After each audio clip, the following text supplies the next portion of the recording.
학명으로, 그러니까 학술 명칭으로 인간을 호모 사피엔스라고 이야기합니다. 그러니까 생각하는 인간이라는 그런 뜻이죠.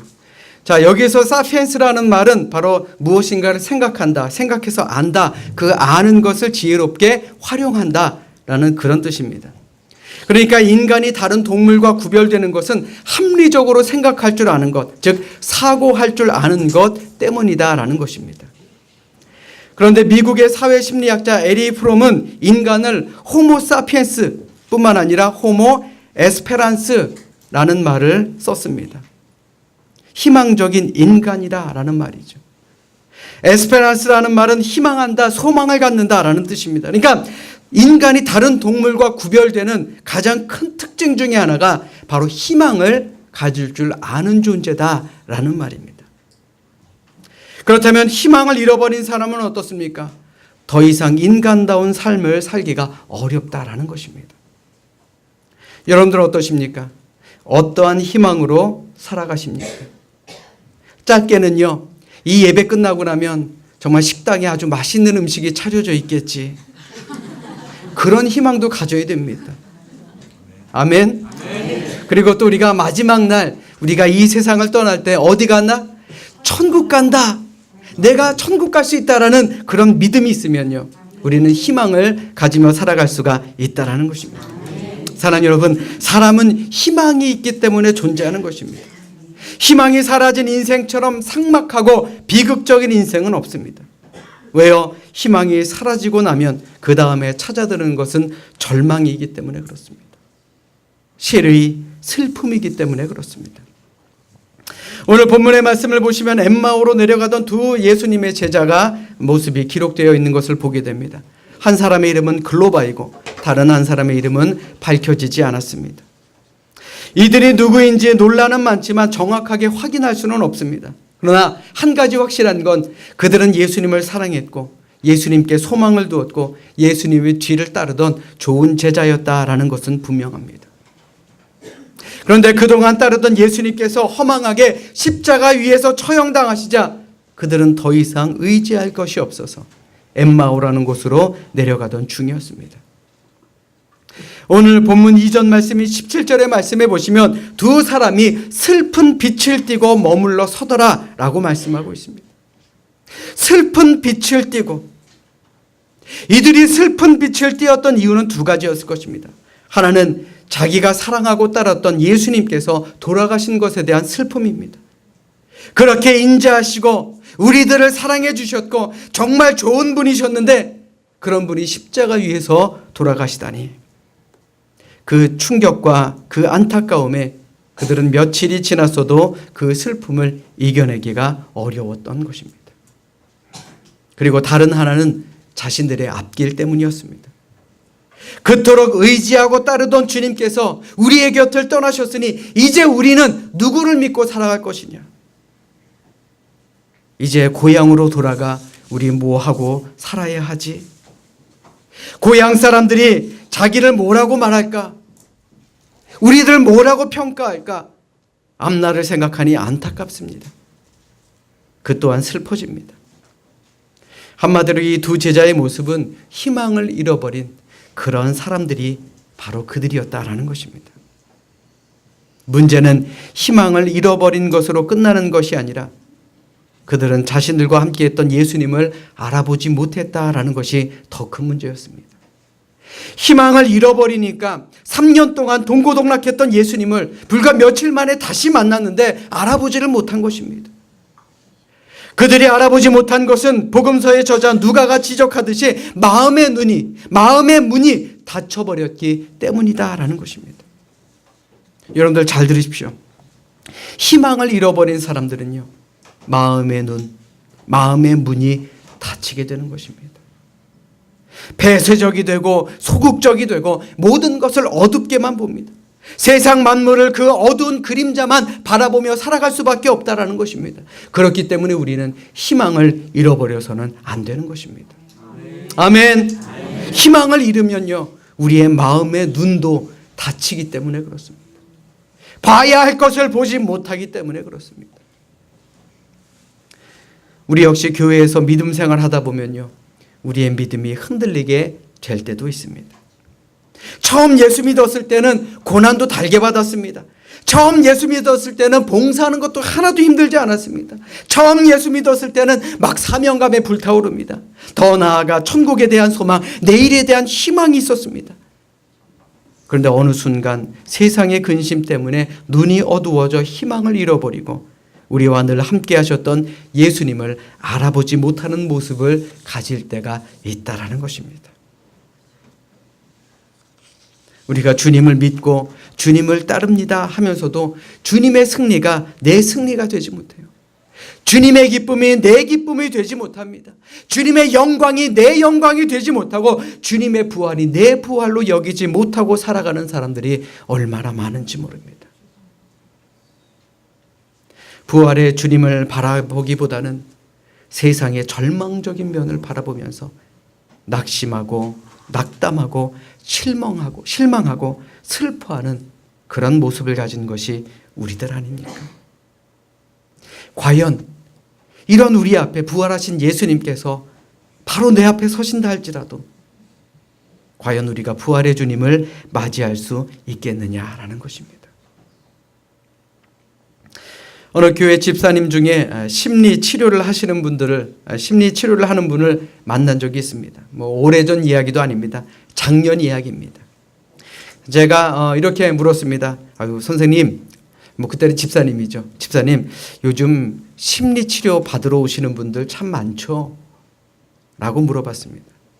근데 이 집사님께서 하시는 말씀이, 목사님, 점점 더 많아지고요. 점점 더 심각해져요.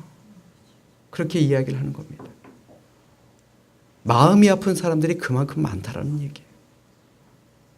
마음의 상처를 입고 회복이 안 되는 환자들, 그 상처로 인해서 여러 가지 병적인 그런 증상이 있는 분들, 이야기하자면 한도 끝도 없다라는 것입니다. 이 모든 것이 삶의 희망을 잃어버렸기 때문 아니겠습니까? 그러나 그럼에도 불구하고 예수님께서 제자들을 찾아오셨던 것처럼 오늘을 사는 우리에게도 찾아오신다라는 사실을 우리는 늘 기억하며 살아야 하는 것입니다. 우리 따라서 합니다. 예수님이 찾아오십니다. 자, 다시 한번요. 예수님이 찾아오십니다. 자, 우리에게 예수님이 찾아오십니다. 아멘. 오늘 본문의 말씀해 보시면 이 두 사람이 다시 희망을 찾아서 새로운 모습으로 변화된 그런 내용을 확인할 수 있습니다. 같은 사람이에요. 다른 사람이 아닙니다. 그런데 예수님을 만나고 그들은 다른 사람이 됐습니다. 희망을 잃어버리고 어둡고 무겁게 엠마오로 내려가던 사람들이 예수님을 만나고 다시 희망을 찾고 힘있게 밝게 예루살렘으로 돌아가게 됩니다. 어떻게 이 사람들이 변했습니까? 부활하신 예수님을 만났기 때문에. 아멘. 아멘. 여기서 중요한 것은요, 부활하신 예수님께서 그들을 찾아오셨다라는 것입니다. 이 두 사람이 부활하신 주님을 만나기를 소원했고, 그래서 주님을 찾아 헤매고 애쓰고 노력해서 주님을 만난 것이 아닙니다. 주님께서 그들을 찾아오셨다라는 것입니다. 사실 이들은 이미 예수님의 부활 소식을 들은 적이 있습니다. 오늘 본문 이전의 말씀 22절로 23절의 말씀에 보시면 이렇게 기록되어 있습니다.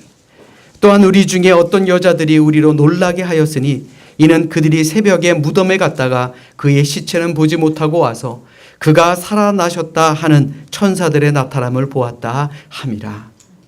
이들 두 제자는요, 주님의 무덤에 갔다가 부활하신 예수님을 만난 여인들이 주님께서 부활하셨습니다 라고 그들에게 소식을 전했지만 믿지 못한 것입니다. 더욱 안타까운 것은 예수님께서 분명히 내가 사흘 만에 살아나리라 라고 말씀하셨음에도 불구하고 이 두 제자는 믿지 못하고 절망 중에 엠마오로 가고 있었다라는 것입니다. 여러분들 잘 들으십시오. 사람이 희망을 잃어버리면요, 의욕도 사라지고 믿음도 열정도 사라지는 법입니다. 그런데 예수님께서는 이러한 절망에 빠진 제자들을 찾아오셨습니다. 이것이 은혜 아니고 무엇이겠습니까? 다메섹 도상에서 사울도 느닷없이 부활하신 주님께서 찾아오셔서 만났습니다. 그래서 그가 변화되지 않았습니까? 베드로도 절망 속에서 갈릴리 바다에서 고기를 잡고 있을 때 부활하신 예수님을 만났습니다. 그래서 변화되지 않았습니까? 끝까지 믿지 못하던 도마에게도 주님께서 나타나셔서 그 손에 못자국을 보게 만드셨고 그를 변화시키지 않으셨습니까? 성경은 이렇듯 부활하신 주님을 만난 사람들의 공통점, 한결같이 주님께서 먼저 찾아오셨다라는 것을 기억하며 살아야 하는 것입니다. 자, 그렇다면 오늘을 사는 우리는 어떻습니까? 살다 보면 왜 근심 걱정 없겠습니까? 살다 보면 절망에 빠지고 시리에 빠질 때도 분명히 있을 것입니다. 사는 것이 힘들고 내일에 대한 희망이 없을 때도 있을 것입니다. 그런데 여러분들 잘 들으십시오. 예수님은 분명히 그러한 우리를 찾아오십니다. 아멘. 삶에 어려움이 있습니까? 예수님의 부활을 믿지 못하게 만들 정도로 어려운 일이 있습니까? 그렇다면 우리를 찾아오시는 예수님을 가슴속 깊이 받아들일 수 있는 우리 모두가 되시기를 주님의 이름으로 부탁드립니다. 사랑하는 여러분, 부활신앙은요 전적으로 하나님의 은혜입니다. 아무나 부활을 믿는 것은 아닙니다. 아무나 예수님의 부활을 믿을 수 있는 것도 아닙니다. 부활하신 주님께서 만나주신 사람만이 부활신앙을 가질 수가 있다는 것입니다. 여러분들 어떠십니까? 부활하신 주님을 만나시기를 주님의 이름으로 부탁드립니다. 영적으로 한 사람 한 사람 만나주시는 그 예수님을 붙들고 이 세상에서 희망을 가지며 사는 우리 모두가 되시기를 주님의 이름으로 축원합니다. 예수님을 만난 제자들의 모습이 어떻게 변했습니까? 오늘 본문 31절 말씀에 뭐라고 기록되어 있습니까? 그들의 눈이 밝아져 그인 줄 알아보더니 라고 말씀하고 있습니다. 오늘 본문의 말씀에 보시면 부활하신 주님을 만난 이 두 사람에게 놀라운 변화가 생겼습니다. 눈이 밝아졌다라는 것이. 앞에 16절과 대조되는 표현입니다. 눈이 가리워졌었는데 이제 그 가리워진 것이 사라졌다라는 것입니다. 아멘. 아멘.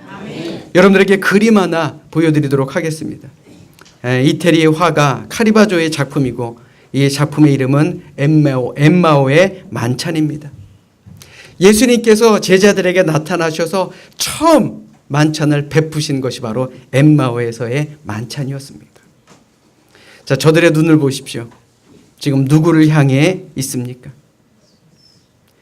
예수님인 줄 알아보니 예수님에게 집중하고 있는 것 아닙니까? 헬라어 성경을 보면 이 밝아진다라는 말은 디아노이고라는 말을 씁니다. 이것은 연다라는 의미를 가지고 있는 단어입니다. 그러니까 정확히 번역해서 보면 저희의 눈이 밝아져서가 아니라 저희들의 눈이 열리고 라고 표현해야 되는 것이 맞습니다. 다시 말해 본문의 두 제자는 절망 속에 엠마오로 가던 중에 그들의 눈이 무엇인가 가리워져 볼 수 없었지만 부활하신 주님을 만난 뒤에는 그 막혔던 것이 사라지고 눈이 활짝 열려서 진짜 봐야 할 것을 보게 되었다라는 것입니다. 아멘. 아멘. 이 말씀은 오늘을 사는 우리에게 정말 필요한 말씀입니다. 즉 부활하신 주님을 만나면 우리의 눈도 열릴 수가 있다라는 것입니다. 지금까지 우리의 눈을 가리고 있었던 이 세상의 정욕, 이 세상 물질의 욕심, 이 세상의 자랑, 이 세상의 욕심, 우리의 눈을 가리고 있었던 것을 벗겨버릴 때에 우리는 영적인 세계를 볼 수 있는 영안이 열리게 된다라는 것입니다. 우리가 육의 눈으로는 하나님의 나라를 볼 수 없습니다. 천국 본 사람은 없습니다. 그러나 우리가 주님을 만날 때에 우리의 영적인 눈이 뜨이고 우리가 천국을 바라볼 수 있는 영적인 사람이 될 줄로 믿습니다. 아멘. 사랑하는 여러분, 이렇듯 우리 육안으로 볼 수 없는 것을 보게 되면요, 우리의 마음속에는 희망이 찾아오게 됩니다. 우리말 중에 이런 말이 있어요. 희망이 보인다라는 말이 있죠. 희망이 어떻게 보입니까? 눈으로 볼 수는 없는 것입니다. 그런데 마음의 눈이 뜨이면요, 희망이 보입니다. 아멘. 그래서 이 두 사람은 희망을 바라볼 수 있게 된 것입니다. 사랑하는 여러분, 이 부활의 계절 정말 희망을 바라보며 사는 우리 모두가 되시기를 주님의 이름으로 축원합니다. 우리 따라서 합니다. 예수님을 만나면 마음이 뜨거워집니다. 자, 우리 가슴에 손을 좀 올려봅시다. 자, 다시 한번 따라하겠습니다. 예수님을 만나면 마음이 뜨거워집니다. 믿으시면 아멘. 우리 본문 32절의 말씀 우리 같이 읽어보도록 하겠습니다. 32절입니다. 시작. 그들이 서로 말하되 길에서 우리에게 말씀하시고 우리에게 성경을 풀어주실 때에 우리 속에서 마음이 뜨겁지 아니하더냐 하고. 아멘. 32절을 자세히 살펴보면요, 주님께서 말씀을 해주시고 성경을 풀어주실 때라는 말씀이 기록되어 있습니다. 그들의 마음이 뜨거워지게 된 이유가 뭡니까? 바로 예수님께서 성경 말씀을 풀어주셨기 때문에 그렇습니다. 성경을 풀어주신다라는 말이 무슨 말입니까? 성경 헬라어 원문을 보면 열었다라는 의미입니다. 성경을 열어보니, 말씀을 열어보니 마음의 뜨거움이 느껴지기 시작했다. 성경을 읽고 뜻을 깨달으니 희망이 생기고, 그리고 세상을 보는 눈이 달라졌다 이겁니다. 자, 우리는 어떠합니까? 여러분들 언제 마음이 뜨거워집니까? 우리는 흔히 찬양 열심히 할 때, 기도 뜨겁게 할 때 마음이 뜨거워진다 그럽니다. 그런데 진짜 희망으로 뜨거워지려면요, 말씀이 우리 속으로 다가올 때 우리가 뜨거워져야 하는 것입니다. 왜입니까? 우리가 하나님의 말씀을 깨닫게 되면 그 깨달음으로 인해 우리의 마음을 하나님께서 뜨겁게 만들어 주시기 때문에 그렇습니다. 마음이 뜨겁다는 것은 마음의 감동을 받았다라는 것이고, 마음이 움직이고 있다라는 것이고, 마음의 결단이 생겼다라는 것입니다. 사람이 마음이 뜨거워지면 힘 안 들이고도 행동할 수 있게 됩니다. 그래서 사람은 마음먹기에 달렸다라고 하지 않습니까? 사랑 여러분, 우리 뜨거운 마음으로 희망을 가질 수 있기를 주님의 이름으로 간절히 부탁드립니다. 여러분들에게 성경이 열리길 바랍니다. 하나님의 말씀의 문이 열리길 바랍니다. 그래서 여러분들의 마음이 뜨거워지시기를 주님의 이름으로 부탁드립니다. 여러분들의 마음이 뜨거워 여러분들의 삶에 희망이 가득하시기를 주님의 이름으로 간절히 축원합니다. 우리 따라서 합니다. 예수님을 만나면 몸이 움직입니다. 자, 다시 한번요. 예수님을 만나면 몸이 움직입니다. 자, 우리 33절로 34절의 말씀 우리 같이 읽어보도록 하겠습니다. 함께 읽습니다. 시작. 곧 그때로 일어나 예루살렘에 돌아가 보니 11제자 및 그들과 함께한 자들이 모여 있어 말하기를 주께서 과연 살아나시고 시몬에게 보이셨다 하는지라. 아멘. 절망에 있던 두 제자는요, 예수님을 만나고 눈이 열리게 됩니다. 그리고 말씀 속에서 가슴이 뜨거워지는 것을 경험하게 됩니다. 그리고 난 다음에 이 두 사람의 행동에 변화가 생깁니다. 자, 그때로 일어났다. 그 시로 일어났다라는 말입니다. 그리고는 예루살렘으로 돌아갔다라고 기록되어 있습니다. 자, 여기서 주목할 것은요, 이때가 어느 때냐? 어두운 밤중입니다. 그들이 엠마오에 도착했을 때 너무 늦어서 예수님께서 이제 더 갈 수 없으니 우리 같이 함께 유하자라고 간청을 했습니다. 너무 어두워서 나가는 것이 어려운 상황이다라는 것이죠. 그럼에도 복음을 깨달은 그들은 더 이상 지체할 수가 없다라고 생각했기 때문에 그 어두움을 무릅쓰고 자리에서 일어난 것입니다. 지금처럼 가로등이 많았겠습니까? 아니죠. 어두운 밤이었을 것입니다. 마음이 뜨거워져서 그 밤을 내가 여기에 더 이상 머물 수가 없어. 나는 예루살렘으로 돌아가야 돼. 제자들에게 이 소식을 알려야 돼. 그 뜨거움이 생겼다라는 것입니다. 그래서 그들이 다시 그 밤에 달려간 곳이 어디입니까? 그들이 등을 돌리고 떠나온 곳, 바로 예루살렘이었습니다. 희망을 잃어버렸던 곳, 그래서 떠나려고 했던 곳, 그런데 아직 거기에는 희망이 있었습니다. 그곳에 희망을 심고 싶었습니다. 그들이 떠나온 그 형제들, 그들이 뒤로 하고 온 그 예배처, 그들이 잊고 살았던 맡겨진 사명들, 이것을 다시 희망으로 일으키고 싶었다라는 것입니다. 사랑 여러분, 엠마오로 가는 두 제자가 어떻게 이토록 극적으로 변화될 수 있었습니까? 사실 이들에게 일어난 변화는 아무것도 없습니다. 상황이 바뀐 것 하나 없습니다. 이들에게 일어난 변화는 한 가지입니다. 부활하신 주님을 만났다는 것. 아멘. 아멘. 부활하신 주님께서 그들에게 새로운 희망을 찾게 만들어 주셨다라는 것입니다. 오늘을 사는 우리도 마찬가지입니다. 우리가 마음에 희망을 가지고 살아간다면 상황이 아무리 나쁘고 여건이 아무리 최악이라 할지라도 우리가 부활하신 주님을 만나면 그분께서 우리의 마음에 새로운 희망을 심어주심을 믿으시기를 주님의 이름으로 간절히 부탁드립니다. 기독교는요, 절망으로 마치는 종교가 아닙니다. 그 안에 희망이 있습니다. 기독교는요, 죽음으로 끝나는 종교가 아닙니다.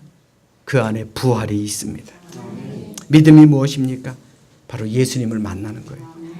아멘. 십자가의 주님을 만나 죄와 함께 내가 죽고 부활의 예수님을 만나 내가 다시 살아나는 것입니다. 그것이 바로 신앙이자 믿음인 것입니다. 예수님을 만나면 안 보이던 길도 보입니다. 예수님은 생명이십니다. 예수님을 만나면 무미건조했던 삶이 풍요로움을 만나게 됩니다. 죽을 만나는 인생이 살 만나는 인생이 될 수가 있다는 것입니다. 예수님을 만나면 절망이 변하여 빛나는 희망이 되는 것입니다. 반드시 우리에게 찾아오시는 부활의 주님을 만나시기를 주님의 이름으로 간절히 부탁드립니다. 우리 옆에 있는 분들과 이렇게 인사하겠습니다. 우리 부활하신 주님을 만납시다. 자, 부활하신 주님을 만나자는데 표정들이 왜 그래요? 자, 좀 살짝 미소를 지으시면서 자, 우리 옆에 있는 분들하고 다시 한번 인사하겠습니다. 부활하신 주님을 만납시다. 그래요. 부활하신 주님을 만나는 것 세상 어떤 만남보다도 복 있는 만남입니다. 자, 그런데 만나는 것으로 끝내서는 안 됩니다. 예수님께서는 우리에게 부탁의 말씀을 주셨어요. 세상 끝날까지 부활을 증언하라. 증인들이 되어라. 그 말씀에 따라 예수님의 부활을 증언할 수 있는 부활 그 후의 삶을 사시는 우리 모두가 되시기를 주님의 이름으로 축원합니다. 축원합니다. 기도하겠습니다.